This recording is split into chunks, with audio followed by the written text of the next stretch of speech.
3, 2, 1, start.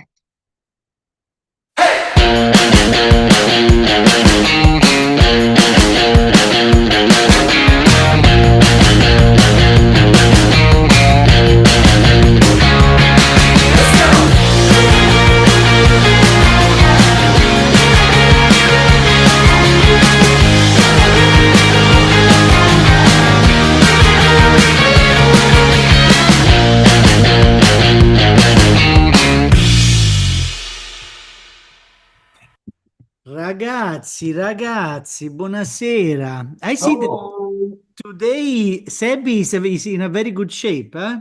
He's in a very good shape. Yes, that's true. That's true. Ah, Oh, Sebi, Yeah, fresh you are haircut. I love it. hairless. I love it. I love it, Sebastiano. I love you, Emilius. I want to be like you. Hello. Guys, Salud.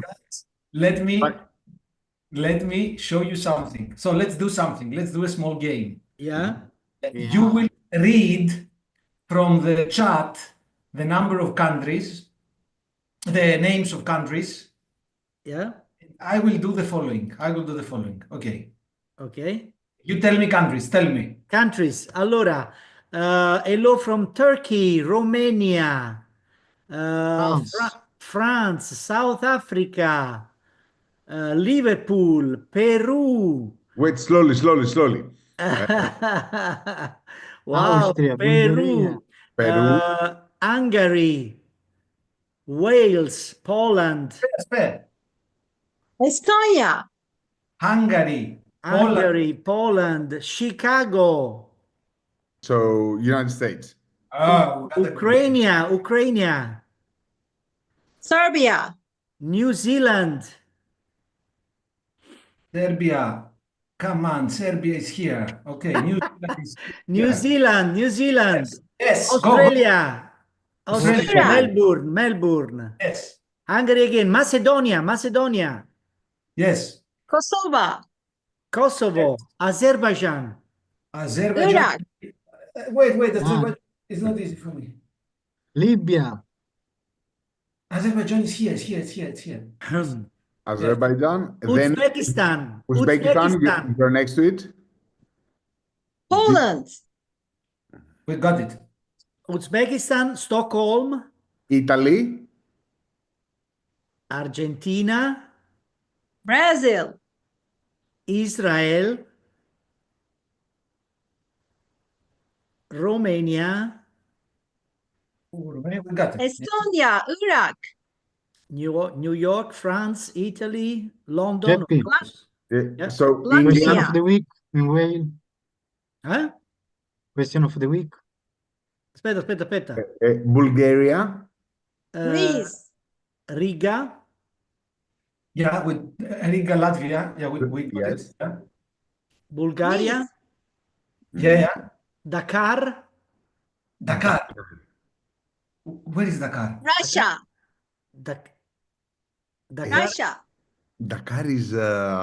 No, Dakar is in Africa. Yeah. But where? It's Paris. Senegal, Dakar. In Morocco, no? Senegal, Ah, Oh my God. sorry, not to be prepared on Dakar. Yeah, we are completely unprepared. Sweden, okay.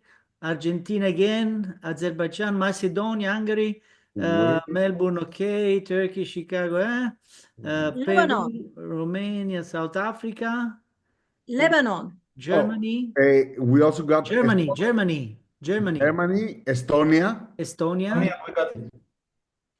Mexico, Spain. We have Spain. Latvia, We got it. Mexico, and Canada. Mexico, Canada. Libya. Wales, Iraq. Lebanon, Libya. Let's make all the map red, guys.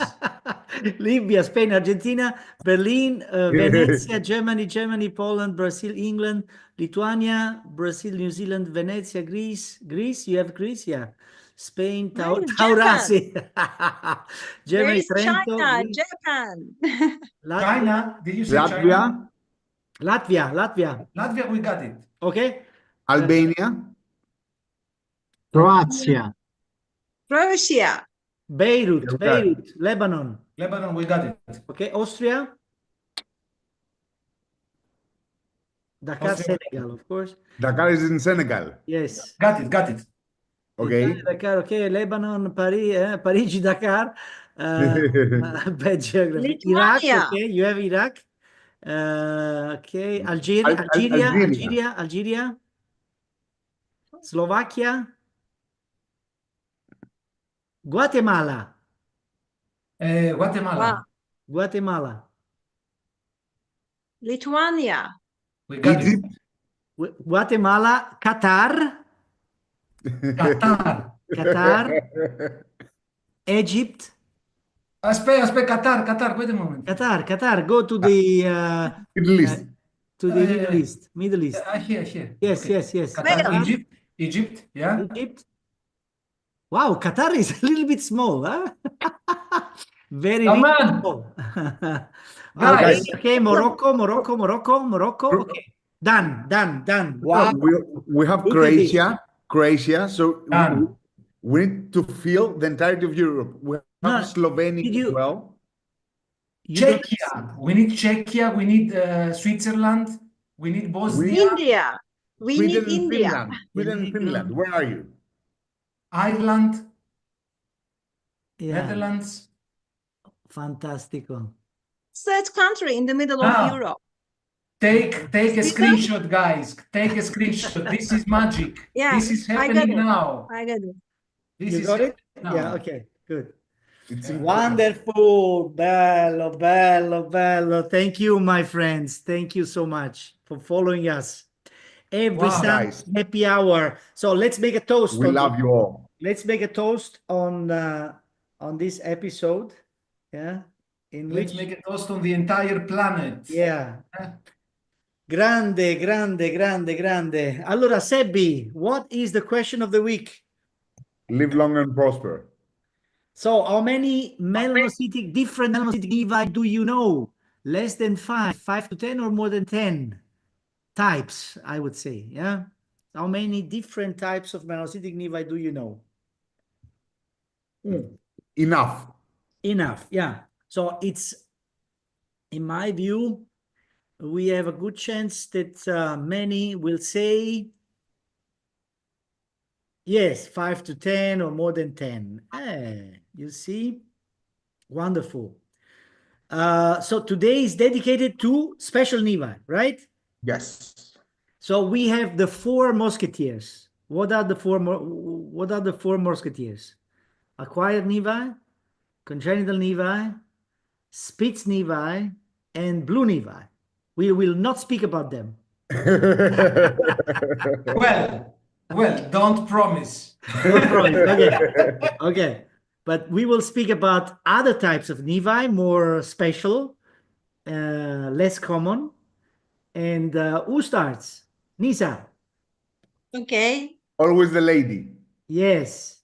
What kind of special nevus did you choose? Meyerson. Meyerson. Is it special? I don't know, but it's an easy one. Meyerson is nice. Yeah. Yeah. Okay. And here's my screen. Yes. Can I see it? Yes. Okay. First of all, I would like to talk about Meyerson phenomenon, which is an eczematous reaction around the lesion, which is mostly melanocytic, but we can also observe this reaction in non-melanocytic lesions. And the exact pathogenesis is unclear, and multiple theories have been proposed. Possible triggering factors are sunburns, interferon treatment, or laser therapy. And lesions presenting Meyerson phenomenon reported in the literature are shown in this table. And melanocytic nevi is the most common reason. And then melanoma, capillary malformation, seborrheic keratosis, dermatofibroma, sebaceous nevus, basal cell carcinoma, squamous cell carcinoma, molluscum contagiosum, and so on. A lot of things. And when coming to the etiopathogenesis again, especially the UV exposure and immune reactions are very related.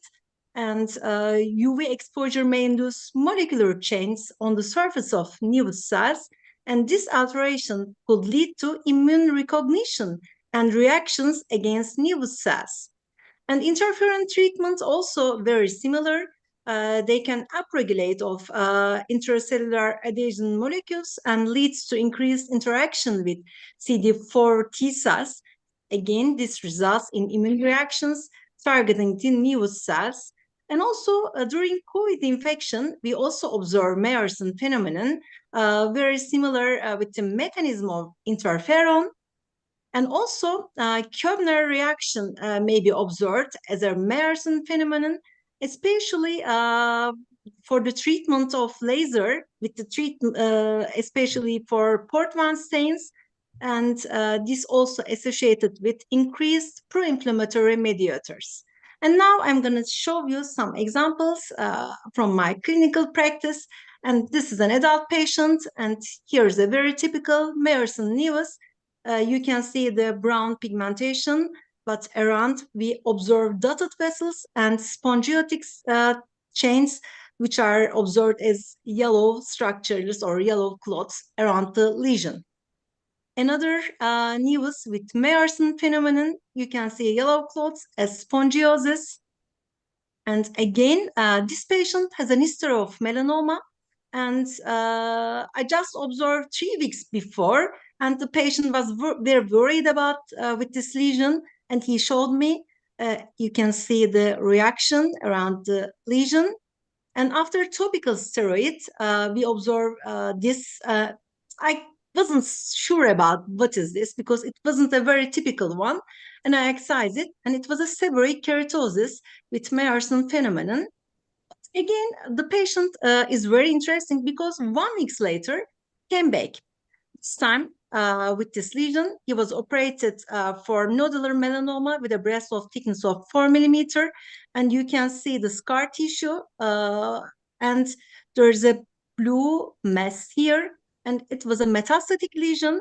It's very interesting because just 1 week ago, we have Meyerson phenomenon around the seborrheic keratosis, and then this metastasis developed, and again, one more metastasis here.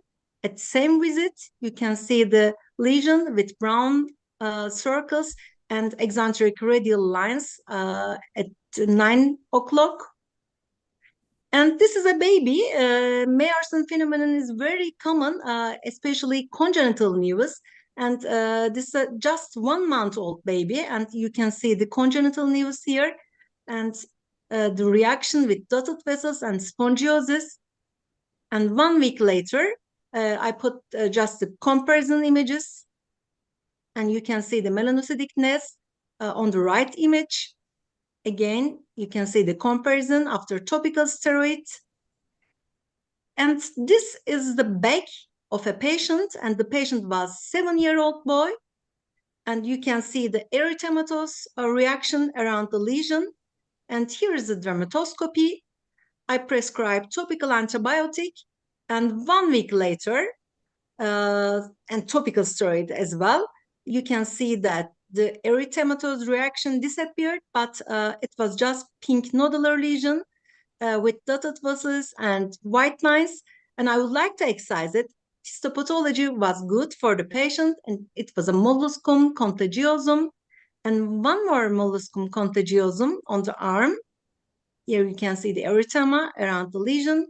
Again, an erythematous reaction here, and this is a wart, viral wart. You can see the spongiosis and dotted vessels, and also Auspitz phenomenon on the wart. And this is my last case. There is nummular dermatitis, and especially we can see a reaction around the nevus, another nevus, and nummular dermatitis. You can see spongiosis again. Yeah. But this patient has also melanoma at the same visit. It was on the leg. No, This is Meyerson, just no Meyerson. No Meyerson. No Meyerson. Meyerson was there, Yeah, but melanoma was here. yeah. So it's an interesting case, I think. So Maybe this is a just Meyerson coincidence. phenomenon is a good stuff, Yeah. more or less. Actually, this was my last case. This patient has a history of melanoma, and he was very worried about because doctor, my nevus is I have pruritus around my nevus, and I just look at, and this was 3 months later. You can see that it's growing, and this is the baseline. It was simple melanocytic lesion and some spongiosis around, and 3 months later, it doubled in size. And in close-up, we have some gray circles and grayish color and double size. And I would like to excise it. And this was a melanoma in situ. So I think it's just a very benign thing, but we should also very careful, especially when it is around melanocytic lesion, can be a sign for also melanoma. That's it. Yeah, very good. So Brava. it's very rare to find a melanoma with eczematous reaction, but yeah. May Happen. I show you something related to Meyerson? Yeah. Yeah. Look.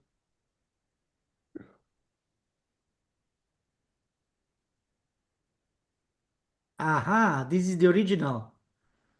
Yeah. Uh-huh. I see, you see. Peculiar papulosquamous eruption involving pigmented nevi. Are you jealous about Professor Meyerson, Emilio? Of course. Eh? And it was In 1971. 71. It was Yeah. just a simple little paper, just 2 pages, And Yeah, it without an became abstract. eternal forever. Yeah. Have you read By the way, if I click on his name, he has just 7 publications. Wow. Publications. Really? Yeah. Yeah. But one of them was enough. You, Jeppy, have Yeah. 700 publications, but still no.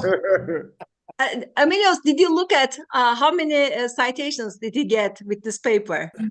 I don't know how I can see it now. Yeah, I don't know. Incredible. Anyhow. Wonderful. Okay, Meyerson is one of the many special nevi. Costantino, what did you prepare for us? So I prepared Halo nevi. Halo. We like it. Halo. I know. Halo, and I want to discuss about Halo actually. Okay.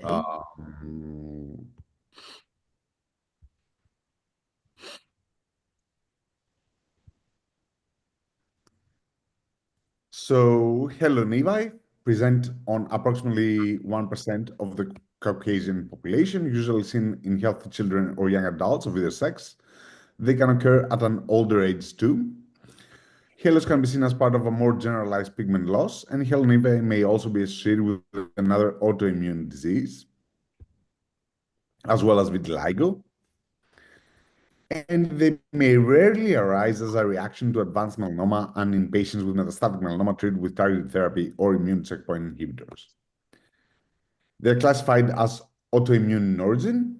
The onset of a halo nevus may be triggered by sunburn, local trauma that may cause the nevus to be recognized by the immune system as a foreign, resulting in an attack by circulating antibodies and CD8 T lymphocytes. The reaction also affects the normal skin around the mole, and development of halo nevi has also been associated with psychosocial stress. Here, a patient came to me and said, I see the skin around me, around this mole, turning white. And to be honest, on clinical, I didn't see it, but you can see here on dermoscopy that indeed it has a halo phenomenon. But I want to discuss more about the autoimmune process, and I would like your feedback, and I want to philosophize about it. So this was a nice case report on JAD case reports with eruptive halo nevi and new onset vitiligo post-COVID-19 where a patient right after COVID-19 developed eruptive nevi, eruptive halo nevi, as well as vitiligo. So what I would like to discuss is the correlation between halo nevi and vitiligo. I think it's the same with the Meyerson phenomenon, isn't it? Interferon alpha was increased in patients with COVID infection, and this interferon alpha also induced the development of vitiligo. I absolutely agree with you. So I do believe, I mean, we all know it's an immune-mediated phenomenon. I also have a very recent paper that I really liked. Um, this is a paper from China, which I really liked, where in essence they retrospectively examined 212 patients with halo nevi, and actually 50% of them had vitiligo associated halo nevi. And this is interesting because, you know, these are things that we discuss all the time with our patients, but at least for me, it wasn't entirely true until I delved into looking for halo nevi, because it's like, yeah, okay, it may be correlated with halo nevi. How often?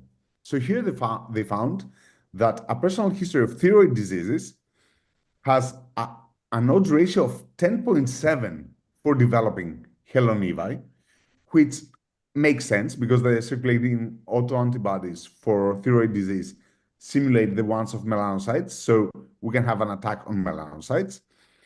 And another interesting fact that they found was Kebner phenomenon, multiple halo nevi, and a familial history of vitiligo. And this is actually the most interesting paper that I found. I don't want to do a qualitative assessment. It was published in JAD in April 2021, where they found that a mean age of diagnosis of halo nevi was 36 years old,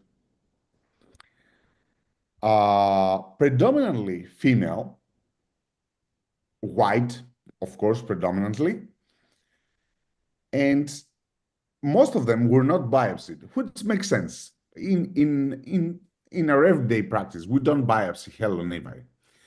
But what I found really interesting is what they examined, and this is something that we discuss often, that, you know, halo nevi, when you find a halo nevus, you need to search the entire body as well as do, you know, a Vlenogonus, like a Mucosa. mucosal examination, an ocular examination, to see if there is an underdiagnosed melanoma. However, here they didn't. They only found it in 1%, the development of a melanoma within the diagnosis of halo nevi. And what they did is that they concluded that a halo nevus can be a risk factor for the development of melanoma. They found no melanoma in mucosa or ocular, but these 1% of their patients developed a melanoma within 1 year of the halo nevus on the skin. So what the authors here suggested that the patient should be treated as a patient with multiple nevi, as a comparatively high-risk patient, which I found really interesting. And this is a very nice paper published very recently, where they biopsied both halo nevi and vitiligo, and they examined for the expression of granulosin. It's an immune-mediated protein. And they found, in essence, that both granulosin and CD8 cells are increased in vitiligo and halo nevi. So a similar immune response, as we would expect. And to finish, this is a teaser actually. There's a site while searching for my presentation. It's called Vitiligo Center, and here they presented with this message: Halo nevus excision helps in vitiligo treatment.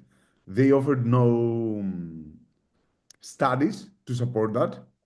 I, I obviously strongly disagree with that, but it's out there, and I think that's something that we should discuss if you believe this is true or if this has any point. Very good. I mean, this is very interesting that they found halo nevus as a risk factor for melanoma. Usually, I was used to see the opposite. Patients developing melanoma afterwards can eventually develop halo nevi, or even regressive nevi without halo. So sometimes patients with melanoma are exhibiting nevi that are disappearing. And probably because of the activation of the immune system consequent to the presence of melanoma. But it's Also, generally speaking about vitiligo, there is quite strong evidence that melanoma is not more frequent in vitiligo patients. The opposite, it's less frequent. exactly. Less frequent. Yeah, which probably the explanation is the, let's say, the immunologic, activation against melanocytes that is already there in vitiligo patients. And Yeah, probably this case. Okay, 9K. I mean, they found something like 9 or 20. I don't remember. Out of 900 patients, Yeah. 9 developed melanoma within 1 year. Yeah, 9 is not. It's something, you know. It's 1%. It's quite a number. Yeah. It's 1%. Yeah. Interesting. I know. I found this paper so interesting, and I had no idea about it. Yeah. Because usually I just dismiss halo nevi patients and tell me it's a halo nevus, nothing, go home. Yeah.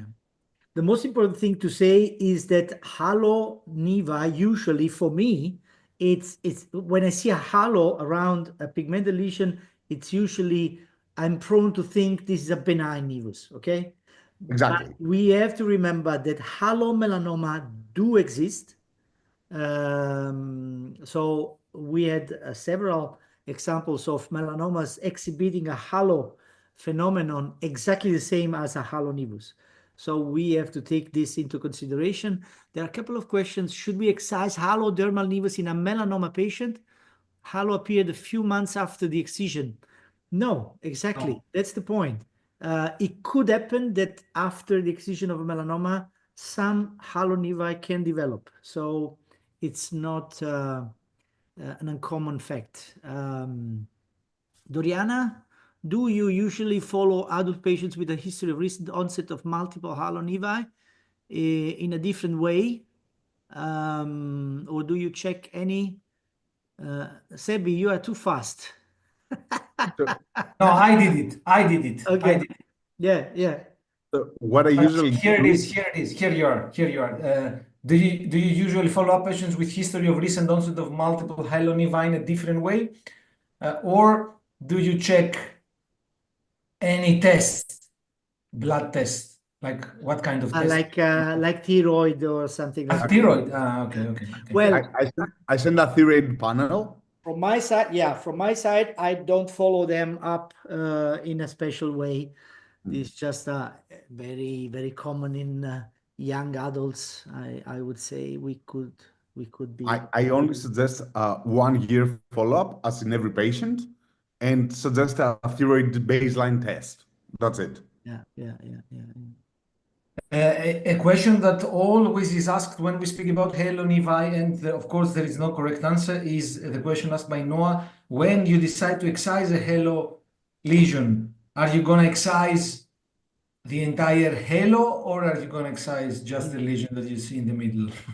I don't care. I never excised. I don't care about the halo. Just Because the halo is just gone. You know, you don't find anything in the area of the halo. just lymphocyte. Yeah. Yeah.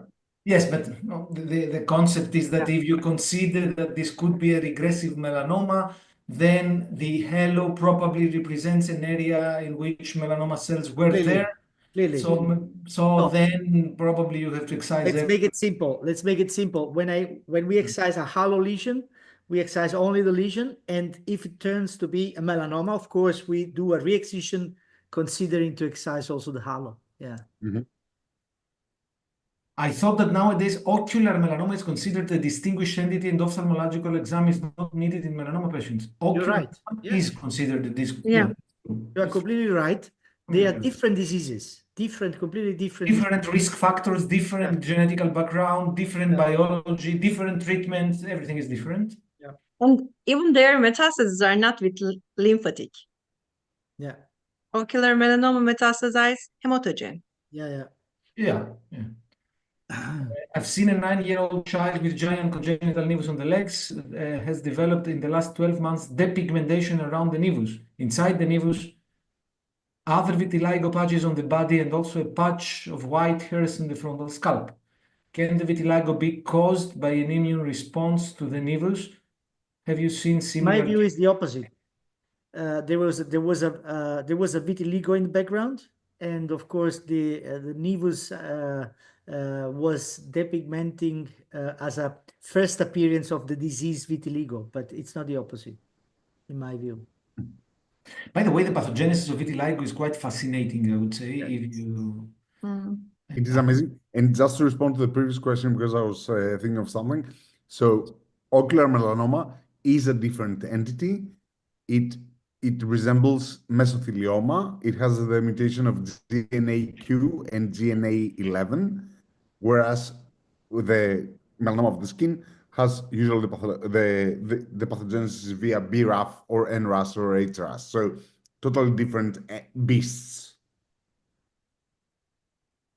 Hi, Konstantinos. So what's your usual approach to halo nevi? Does it depend on the age or do you focus on the history of melanoma and so on?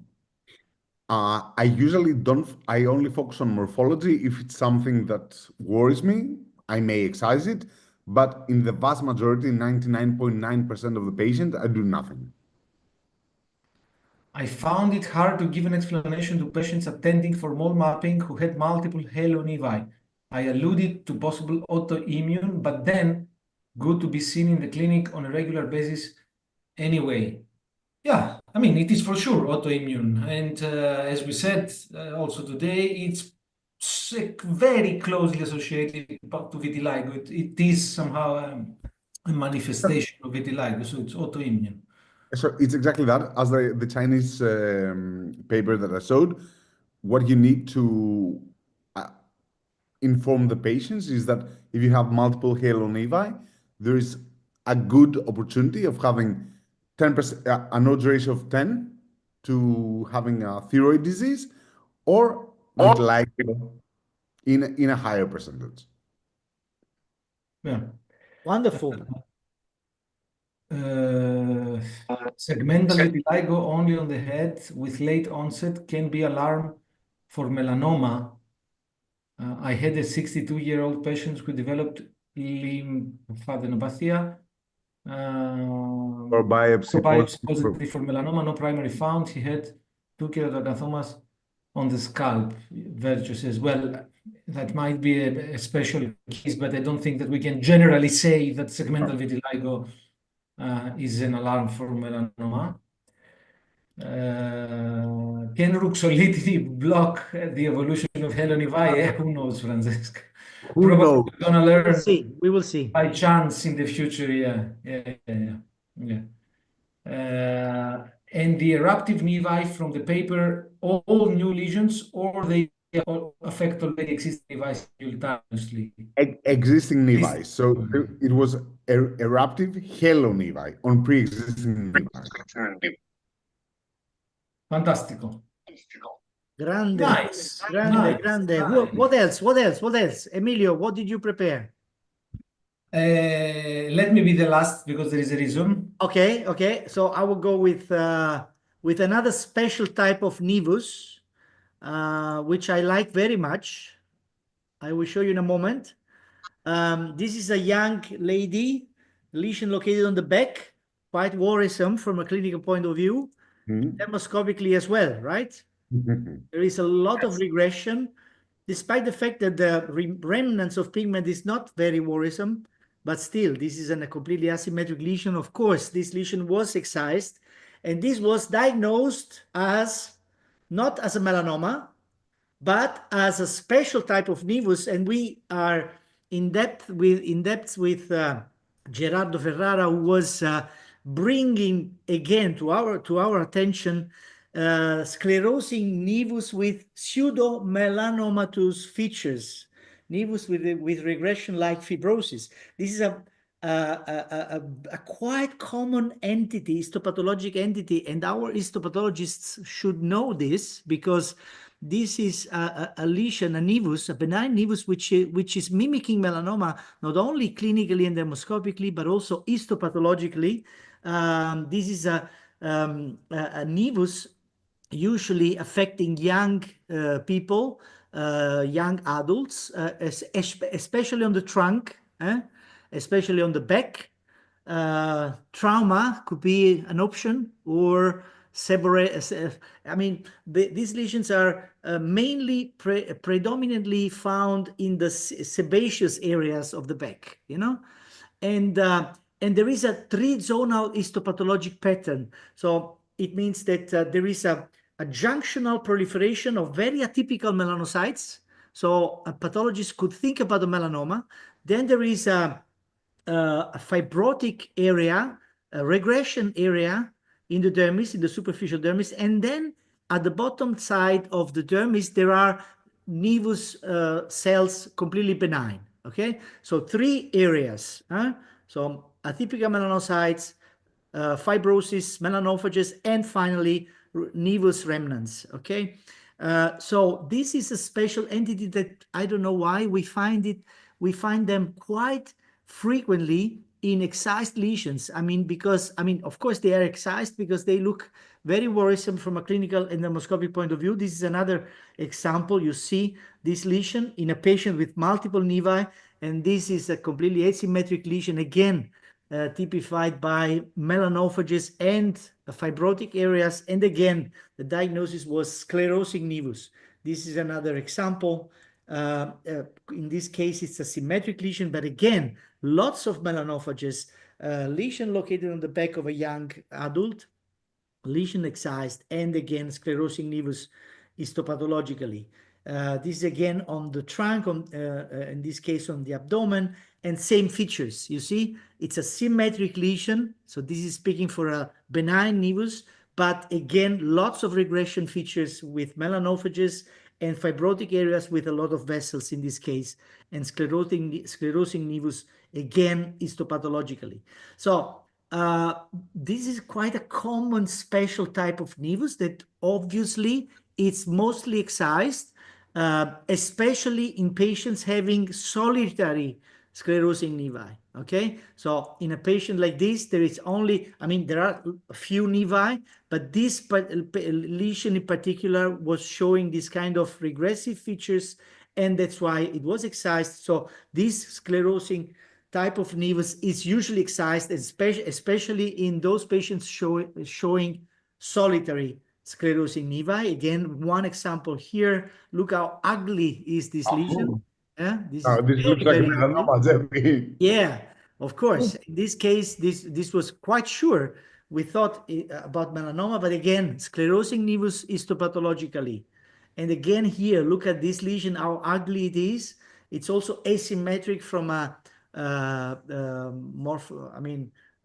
from the perspective of the distribution of colors and structures.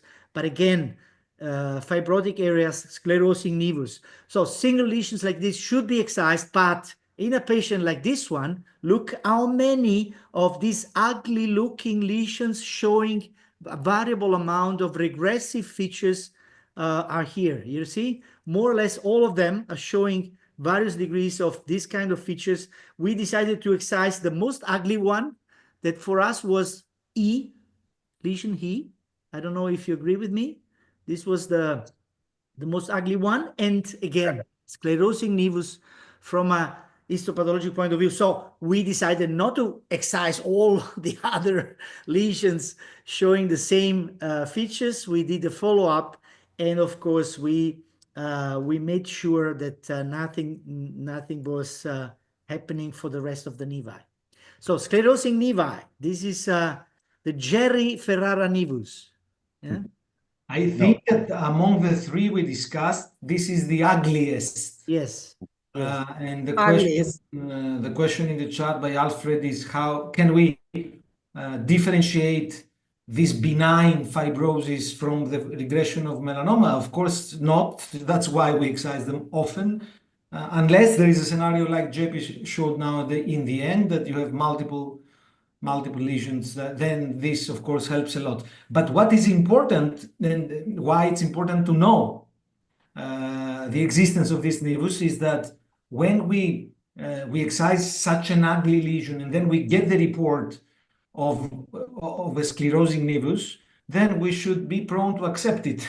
Because otherwise we would be not prone to accept easily the diagnosis of melanoma.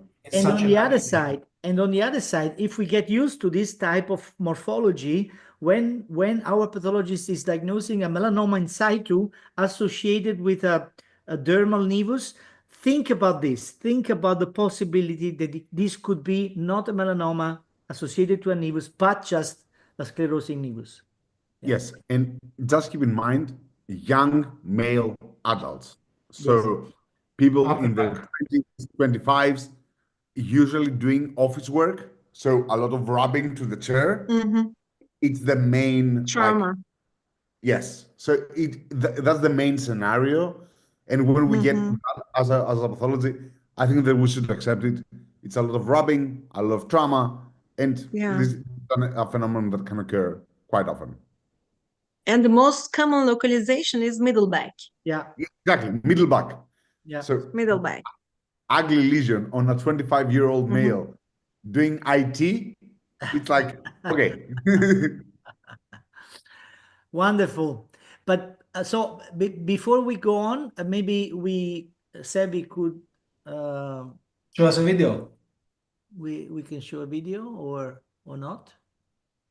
Yeah, sure. Why not? 100% invisible for 100% of skincare routines. Ultra Fluid Sun Care Innovation. A 100% invisible texture that absorbs in 1 second. An ultra broad protection anti-HEV blue light. Ultra Fluid by Laboratoire Dermatologique Aven. Wonderful. Emiliuccio. By the way, is Italy playing today? Yes, Italy is playing today. Yeah. With whom? This is a good question.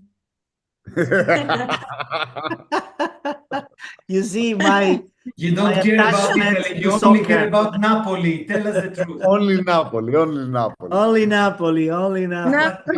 But Greece wins 0-3. Yes, Greece is playing so good with Scotland. I was watching like the first half. Wow. They're doing so well. And the mean age of the team is like 25 years old. They're so young. The scorers were like 19, 17, and 18. Yeah. Italy, by the way, is playing versus Germany. Oh, that would be a nice game to watch. Yes. 8:45. Verge says that, sorry, Emilio, it was about the vitiligo. I didn't mean a segmental vitiligo. I meant depigmented patches on the face and scalp, same as in patients receiving immunotherapy. Yeah, that might happen during immunotherapy, and that also might happen, as we said, when a melanoma develops, and then you have this aberrant vitiligo-like reactions. That might happen, but again, I repeat, we cannot say that it's considered a sign for melanoma. Wonderful. By the way, guys, just on this topic, I had a patient like last year with a metastatic melanoma who was in BRAF/MEK inhibition, who developed the eruptive nevi, all these symptoms, and he finished therapy 1 year after, and all his nevi are regressing, which is so Yeah. interesting. They are Have you regressing seen- after therapy. Yeah, the ones that appeared during therapy. Yes, the ones that appeared during therapy are now disappearing. Yeah, and the Was opposite. he also under MEK inhibitor? Yeah. I mean, Konstantinos? BRAF, Yeah. BRAF. Combination. Yeah. Combination. Previously, I observed patients regressing completely under only BRAF inhibition, but But after the point addition is of that- MEK inhibitors, I didn't observe such reactions. No, it happens. It happens. The point is that even with MEK Mhm. inhibition combined, it's single. The nevi that carry the BRAF mutation, because 40% of normal nevi carry BRAF mutation. When you administer the treatment, they disappear. The others, strangely enough, not only they don't disappear, but they grow. And then when Yes. you stop, what happens is that the patient goes back to the previous situation, which is sometimes amazing to see in the side-by-side comparison, because you see the nevi that disappeared, they reappear again. Yes. Yeah. Yes, yes, yes. It's And crazy. And the ones that appeared, the ones that just go away. yeah, exactly. Yeah. So it was wonderful. I saw him like last week, and I was, wow. Absolutely. Fantastico. So, guys, can Bene, you bene, guess bene. which special nevus I'm going to speak about? This Bene. plastic You nevus. get one shot each. Go. Jeppe, you first. One shot. Recurrent nevus. Okay, Konstantinos? This plastic nevus. Lisa? Colonel, What? should be different. Blue news. You said blue. You said blue. Yeah, blue. Oh my God. I mean, come on. Which one? You are in my mind, my dear, in my mind. I'm gonna speak about this wonderful guy, but not the basic stuff. Not the basic stuff. I'm gonna introduce you today some special types of blue nevi that you don't know, let me tell you. Because they are going to be described for the first time in history today. Oh, Okay. oh, Wait. I need to do a disclaimer. We have maybe 400, 500 people attending. Yeah. One of you, please, write a letter to DPC. But Jeppe will reject it. yes, Wait. sure. Wait. We need to prepare both sides. So one of you write a letter to DPC with this as an opportunity, describing this as the Lalas Nivus, and Jeppe will accept it. But don't you know that this happened? This happened once we were making this joke, because we make this joke very often. And, and one colleague really submitted the paper to the DPC describing a Lalas something. Lala sign, Lala sign. Yeah, I don't remember about what. And he rejected it. Come on. Cabrón! Cazzo! Why? What a bad guy. What a bad guy. Okay. Okay, show us. Show us. So I want to tell you a few things about blue nevi because sometimes we underestimate them. First, I want to remind you, of course, we often speak about it, so I'll go very fast to the new concept. The new concept is that we should get rid of the idea that every time we see a blue nevus, we have to ask, how long do you have it? And if the patient says, well, I don't know, or I think 1 year or two, then we should excise it. We did it for 20 years. We excised a few hundreds of blue nevi. It's time to stop. We don't need to excise more hundreds of blue nevi just for this reason. So the question we have to do is only one. Did you ever have a history of melanoma? Because the only different possibility when you see a lesion like this. The only different possibility is that it could be a melanoma metastasis. It could not be a primary melanoma. No primary melanoma has homogeneous blue color. Okay, so just make sure that the patient did not have a previous melanoma, and that's it. So instead of saying this, since a few years, and that's just a study that found what I'm telling you now, that no melanoma has homogeneous blue color in a widespread throughout the lesion as a blue nevus does. Okay, so the new rule is very simple. We often repeat it, and we say that a lesion looking like a blue nevus is a blue nevus. It's a blue nevus. Is a blue nevus. Yeah. Yeah. It's very easy. Yeah. Yeah. The problem is that some blue nevi do not look like blue nevi. The sclerosing blue nevi. Yeah, so if it's looking like a blue nevus, it's a blue nevus. That's fine. But some blue nevi are not looking like blue nevi. Okay. So first of all, this is just an example of melanoma metastasis, just to show you how similar they are to a blue nevus. They might be perfectly identical. So that's the only thing we have to exclude. Now, one more thing that, no, I will skip this because we don't have time. I will go to the new subtypes. Are you ready? Yes. We are ready. And New we are very subtype. excited for the Lala's sign. I will have seven new entities. You can just select one and give it my name. So first, the white blue nevus. Okay, that's not new. We know it, that many blue nevi, many blue nevi, they combine blue with white, and sometimes white predominates. Here, maybe it's 50-50, but it could be more than 50-50. It could be white 80%, Yeah. or sometimes 90%, or sometimes 95% white, but it's white structureless, okay? So, and combined with some remnants of homogeneous blue color, usually the white is in the center and the blue is at the periphery. So one is the white blue nevus. The second is the brown blue nevus. Although it sounds strange, there are some blue nevi that are brown. They are not blue, they are brown. And they are quite a number, I would say. Like here, for example, or here, for example, homogeneous brown, or here again, homogeneous brown. So the Combined. Compound. Combined. Well, no, Combined.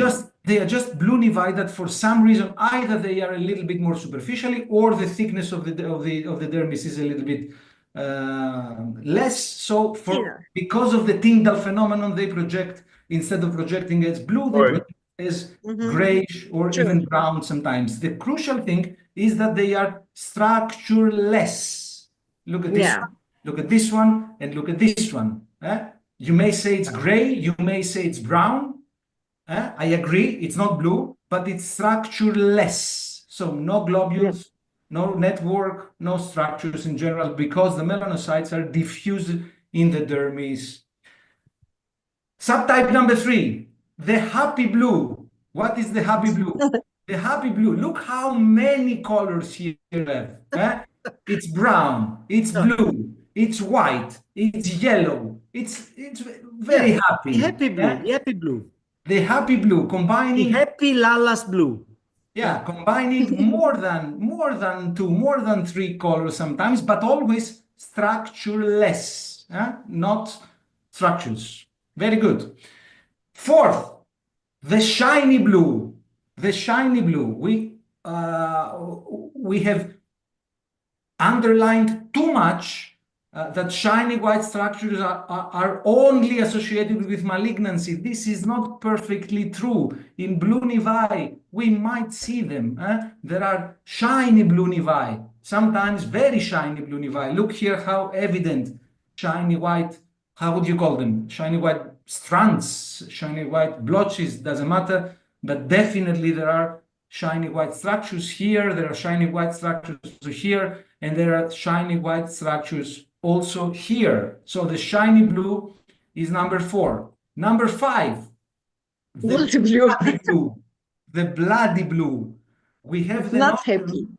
that vessels do not exist in blue nevi. This is not really true. Vessels might be present in blue nevi. Of course, often they are not seen because of the heavy pigmentation, but when the pigmentation is not so heavy, then they might be present. For example, this is a heavily pigmented blue nevus, but if I ask you, do you see vessels? Yeah, especially Yeah. for the, Yes. for the Especially, scalp. yeah, on the scalp. But you It's don't very give common. them you don't give them importance because the blue is quite intense. Okay, here, do you see vessels? No. Not Come really. on, no. Yes, one. No, there are many. Yeah. One or two. Many. Yeah? And when the pigmentation decreases, look the vessels, how evident they might become sometimes. Huh? So we might see vessels in blue nevi, okay? And look again here, a lot of vessels in a blue nevus. So again, look at blue nevus, which is quite depigmented and it's full of vessels, okay? And this is the extreme example of Angioma. too bloody. Metastasis. Too bloody. That's too bloody. It looks like an angioma, but it was a blue nevus eventually. With a lot. Really? Yeah, Really, yeah. it was a blue nevus. Metastasis. Yeah. Looks blue like a nevus. melanoma metastasis. Blue nevus. A bloody blue nevus. Number 6, the spitzy blue. Spitzy. Yeah. There is the spitzy Very blue, nice. guys. Do you see this small projection here? Yeah. Yeah, but you don't give importance to this. Okay, I'll show you another one. Do you see here small projections at the periphery? Yeah. Yeah. Do you see here pseudopods? Yeah. Yeah. Do you see here, come on, several projections at the Yeah. periphery? Do you see here something that looks very much like a peripheral projection? Again, look here. Yeah. What's that? It's like a spike. I mean, clearly a peripheral projection. So, and again, and I could show you many examples in which blue nevus has this spitzy periphery. So few, or of course not so many as in spitz nevus, but several sometimes peripheral projections that we could call streaks. They are not so different in reality. Well, they are actually out of focus, while in Spitz they are in focus. They are out of focus. They are blue. Yeah. They are blue. It's reasonable that they are out of focus. Yeah. Now, what do they correspond to? I don't think that they correspond to real pseudopods. They cannot correspond to real pseudopods. They cannot correspond to superficial subjunctional peripheral nests because the blue nevus is not there. The blue nevus is deep in the dermis. So my hypothesis, and Jeppy knows it, is that they may correspond to some kind of lymphatic involvement. Completely agree. Yeah, and let me show you something. Again, here another example with streaks. And look at this one. This is not anymore a streak. This is something that looks like a satellite. Don't you think so? That's a satellite. So what is a satellite? It's cells from the blue nevus that, how did they go there? They went there through the lymphatics. Yeah, lymphatic. So I think that blue nevus has a tendency to involve somehow the lymphatics. Yeah. And that's why I agree with you. That's why we see sometimes these projections, and sometimes these projections are quite strange. They might be long and so on. And also, we don't know if we did sentinel lymph node biopsies for blue nevi. Of course, we don't do them because there is no need. But theoretically, sometimes we could also find cells in the sentinel lymph node, as we do in spitzoid-looking lesions. And finally, the famous blue. Probably you know this nevus. This is the famous blue nevus, and it's not famous because it was on my leg. This is my leg, and this nevus was there until 5 years ago or 4 years ago when I decided to excise them. That's not the reason why this is the famous blue. The reason why it's the famous blue is that this is the only blue nevus. Basically, Vanishing blue. the only nevus, brown blue. The only nevus that was lucky enough to be examined by 10 experts. I mean, can you imagine? There is not Maybe any 20. Maybe 20. Yeah, Maybe look 20. some of them, for example, some of them. Look some of them. You know, one, two, Susanna, three, Jeppy, Harald. Do you know any nevus that has been examined by Ash, Susanna, Jeppy, and Harald at the same time and more? Plus AI. They are doing here AI assessment on my blue nevus, and of course AI failed. AI said that it's a dermatofibroma. I don't think what. Okay, so that's it. Bravo. Did you like Bravo, my great. new subtypes? Great I like- presentation. I like very much the Spitzy blue. The Spitzy blue is the most it's I very love it. common. Very Yeah. common. But just can I raise one thing that has happened to me like 2 times so far? The augmented blue. Augmented blue. It's a sort of lymphatic involvement, I think. No, I that's have several yeah. clearly lymphatic involvement, lymphatic. In augmented blue nevus. Yeah, it's clearly a lymphatic progression. Yeah, involvement. Absolutely. But so I have had 2 cases that were like extensively augmented. One was indeed augmented. The other patient died because it was a melanoma with satellites. Metastasis. Yeah, satellites. Yeah. So, like, if you get this diagnosis, keep in mind, double check. Just double check. Wonderful, guys. Allora, is there Sebastiano? another video? By the way, guys, do you know what I love about happy hour? Yeah. It's the thing that we all give our experience, leave expertise aside.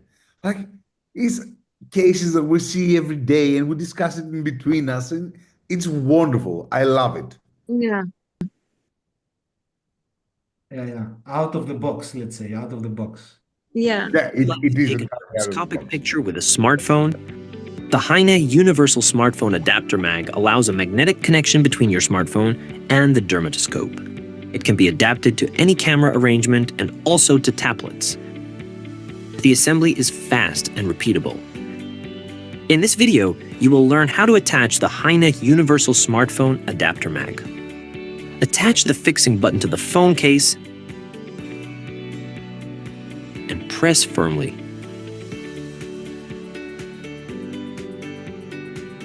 Magnetically connect the handle to the fixing button and loosen the screw slightly to adjust the handle to the position of the smartphone camera. Tighten the screw once it is in the desired position. The adapter can be removed at any time while the fixing button remains on the smartphone case. Finally, you can attach the phone with the magnetic adapter to your Heine dermatoscope. You are now ready to take photos. Now you can easily process the images. For example, transfer them to the Heine Dermanager. Wonderful. Very nice. Did you ever realize that this is the main way that most of our colleagues take photographs? Yes, definitely. Yes. Yes, that's the way it is done. Yeah, so these tools are extremely nice, and this one by Heine is particularly, I tested it, and it's very nice, really.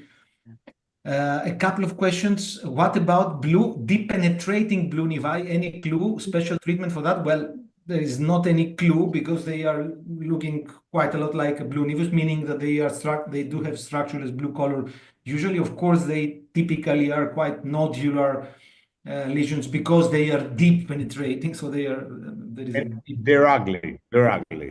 they're well, Very they might be ugly, and that's a good thing because they make you excise them. But yeah, I think that some before becoming ugly, they are not ugly. They don't begin as ugly. Yeah. Very, very good point. Yeah, yeah. So it happened to me a couple of times excising a blue nevus with the old notion that it's a new lesion, so excise it, and it was a deep penetrating blue. Any special treatment? Well, deep penetrating is marginally included in the melanocytoma category, although it's not so clear. So if we include it in the melanocytoma category, then yes, there is a special treatment, meaning that we have to make sure that it's going to be excised with adequate. Yeah, margins. 5 And also millimeter. we have to do a follow-up and maybe an echography of the regional lymph nodes, and that's it, nothing else. Mhm. So in that sense, there is some kind of special treatment. What about cellular blue? Cellular blue, everything is fine. Cellular blue is usually corresponds to the white blue I showed you. So it has quite an intense white color, but homogeneous combination of white and blue. So everything is fine. What should we do if we see a brown blue nevus? Nothing. Well, nothing. Provided that you are convinced that it's a blue nevus, so it's a structureless pigmentation, so then fine. In my brown blue nevus, I decided to excise it because the experts disagreed among them on the diagnosis, and this was very stressful. So I decided to excise it. And that's it. That's it. I think we got all the questions. Emilius, do I have just to 1 comment minute? what Constantina said before?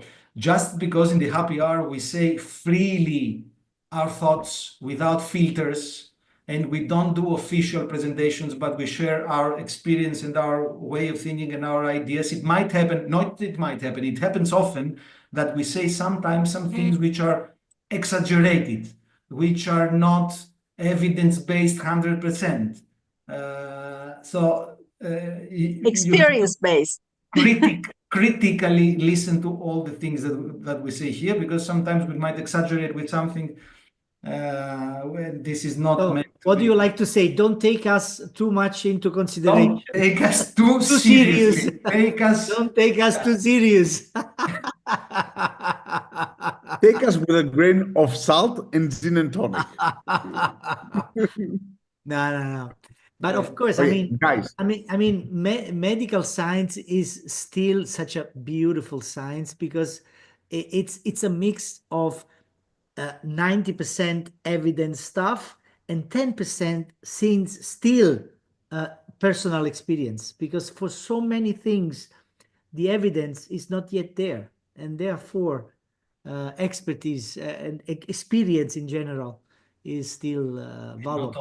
Not only, but also the Intuition. Yeah.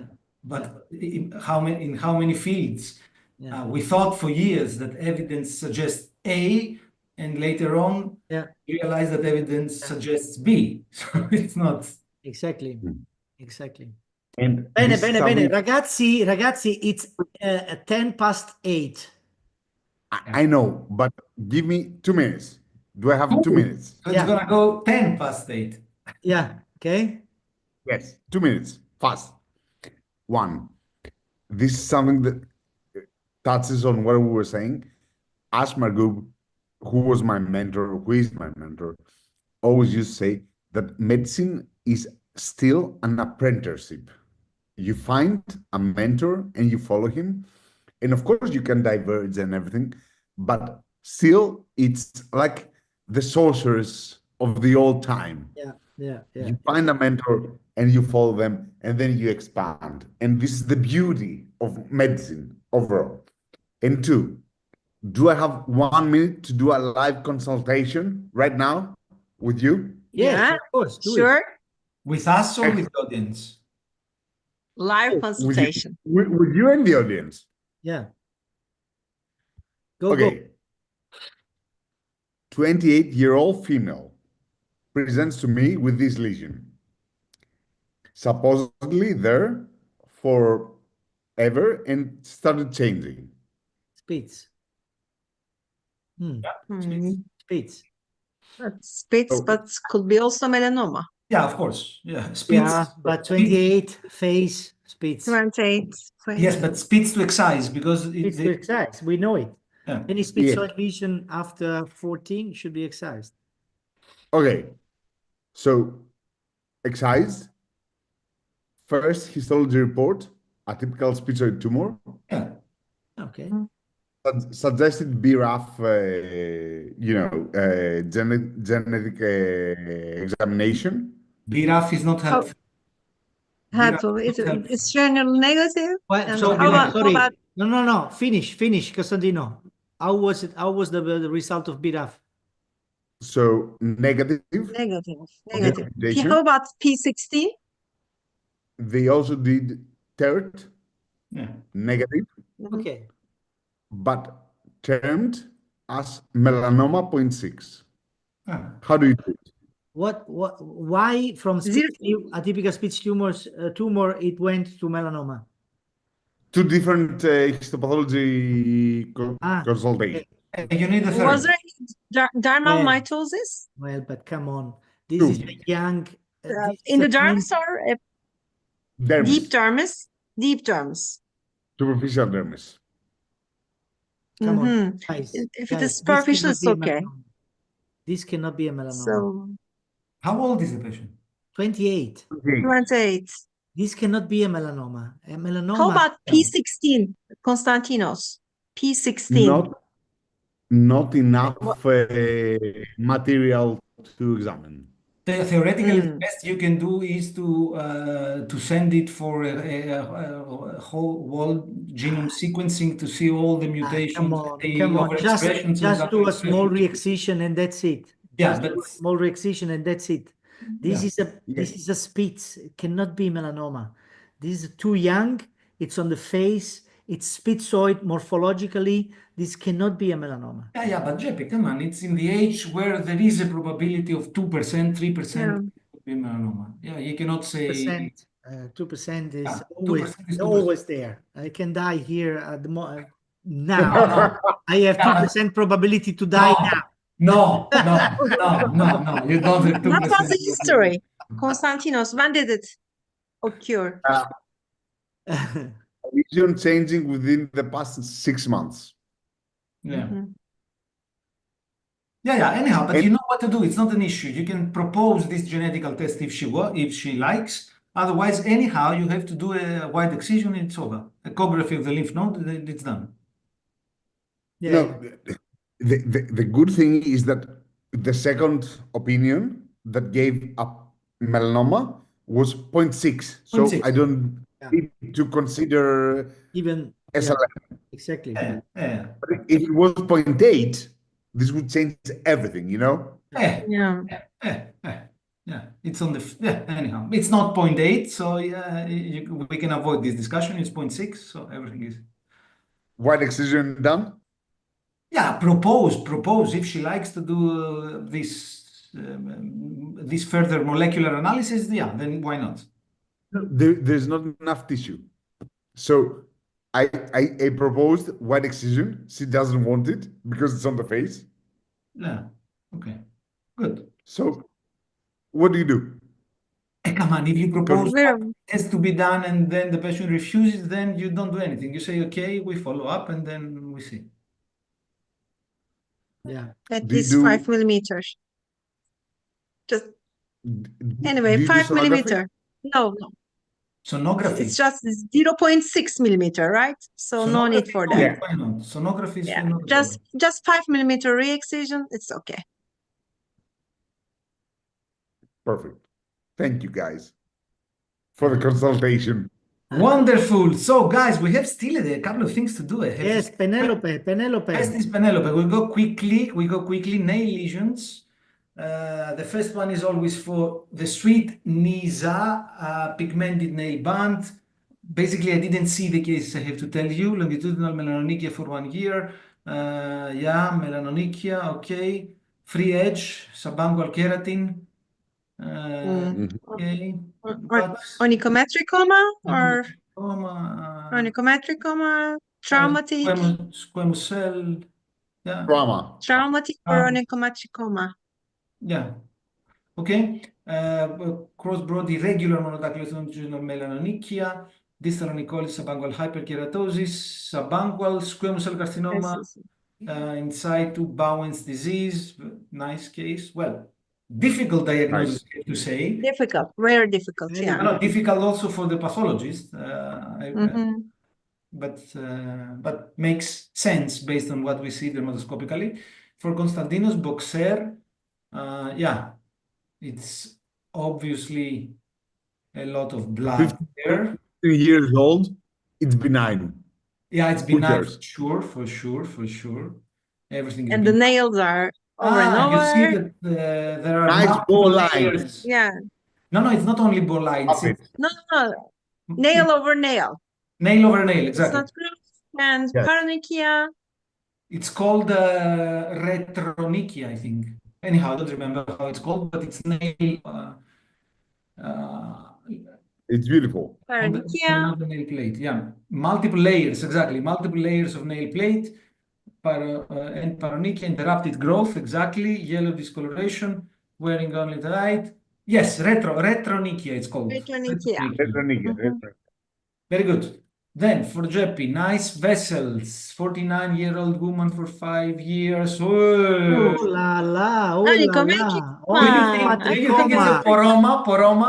Onychomatricoma. No. It's not. It looks like a jellyfish. Look at this. Jellyfish. Yeah. Jellyfish. It does. So, Or spermatozoa. Onychomatricoma or papilloma? Onychomatricoma. Onychomatricoma. Yes. Matricoma. Or papilloma. Yes. Okay. It's a beautiful one. Sorry, clear cut onychomatricoma. Okay, Yeah. good. Then for me, pigmented again with something going on also on the nail plate, I would say 71, 3-year history of cinematic onychodystrophia. Yes, blood. Wow, a lot of milia-like cysts. Obviously, there is some bungual keratin. I don't know if we have no frontal view. I'm sorry. Seborrheic keratosis. Seborrheic keratosis, yeah. Very rare, but Yeah, it exists. I've seen a couple of cases of. Otherwise, what? Onychopapilloma? I don't know. Seborrheic keratosis. Matricoma again or matricoma. Sepke. Clear cut sepke. Yeah. Sepke is the main probability, but yeah, it's rare, of course, much more rare. Yes. Seborrheic keratosis. Wow. Mamma mia. Penelope has everything. She has everything. yes, it's crazy. The variety of cases that Penelope has is crazy. It's amazing. Yeah. And again, Sebastiano, this is the looks painful story. Glomus. It looks painful. It looks painful. It looks painful. Yeah. Okay. Okay. Glomus. Very painful. Glomus tumor. Thank you, Penelope, so much. Thank you. Wonderful cases. Wonderful, fantastic. And now, my friends, it's time to play Kahoot. Bye. Yet. Don't say goodbye yet. Not yet to say goodbye. Bye. Bambini. Bye, Bambini. Debbie's in a rush. No Kahoot. He's in a rush, in a hurry. No, I'm not in a hurry, but You are He's bored. gonna watch the match. Many things still before going to sleep. What's better than happy hour? Come on. Yeah. Do you have a life? No. Oh.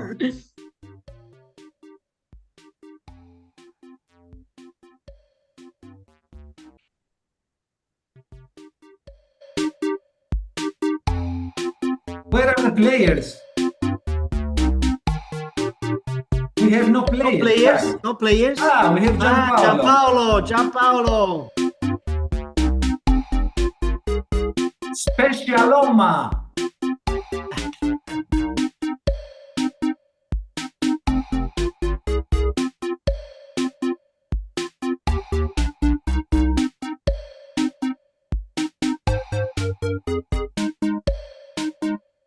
Come on, they're never gonna appear here, so we start in 3, 2, 1. Vai. Episode 14. So, single Kahoot, 5 cases, just diagnosis with 4 possible answers. This is the first one. This is dermoscopy.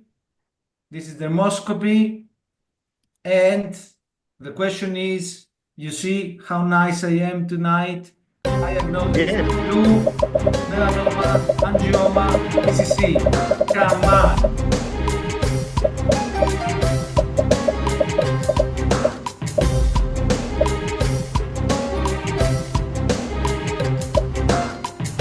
Come on. Oh, so nice to see. So nice to see. Excellent. By the way, Bravo. this was, we excised it. It was diagnosed as deep penetrating blue. Oh, Okay. Yeah. And Gianpaolo, who was the first to appear on the screen, it's unbelievable. This is he's very unbelievable. fast. This He's is very unbelievable. fast. Wow. Okay, case number 2. That's the clinical. Do you like it? Nice, huh? No, No. Yes. we don't Okay. like it. That's dermoscopy and diagnosis. Do you think that this is angioma, spitz nevus, PCC, FTC, Merkel cell, or melanoma?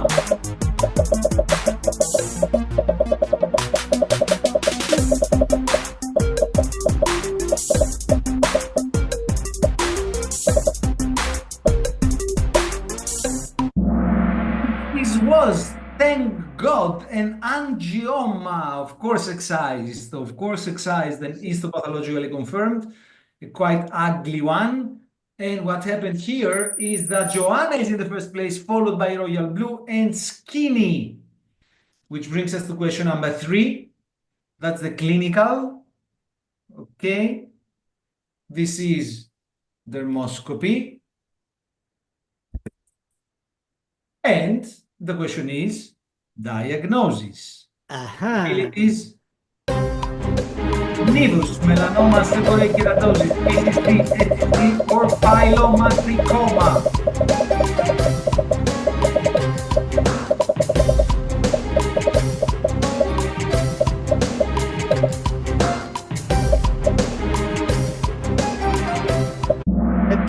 Very good. Seborrheic keratosis, voted by the vast majority of you. And what happened here is that Albert is now first, Joanna second, and Skinny third, and Spitzy Blue is fourth. Thank you. I love you. I love you. Okay. And now, fourth, clinical, dermoscopy. Come on.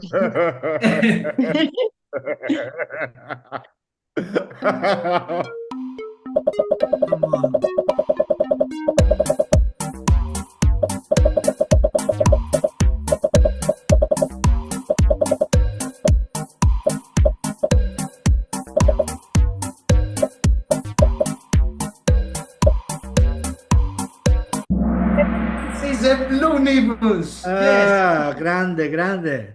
This is a, what is this, guys? What is this? Tell me. Spitzy Spitzy blue. Spitzy blue. blue. Spitzy blue. Spitzy. No. It's the Lalas Nivus. Spitzy blue is first. Yes, I don't believe it. Well, That's amazing. Okay, I want to stop here the Kahoot. I don't want to play the last question. Spitzy Blue got the Spitzy Blue. Okay, Unbelievable, Blue, unbelievable. please write the paper. Lalas Nivus. Oh my God, guys, case number five. That's the clinical, that's the dermoscopy. Tricky, it's tricky Tough. stuff. No, Well, yes. okay. Diagnosis: angioma, BCC, SCC, Merkel cell carcinoma, melanoma, or pilomatricoma.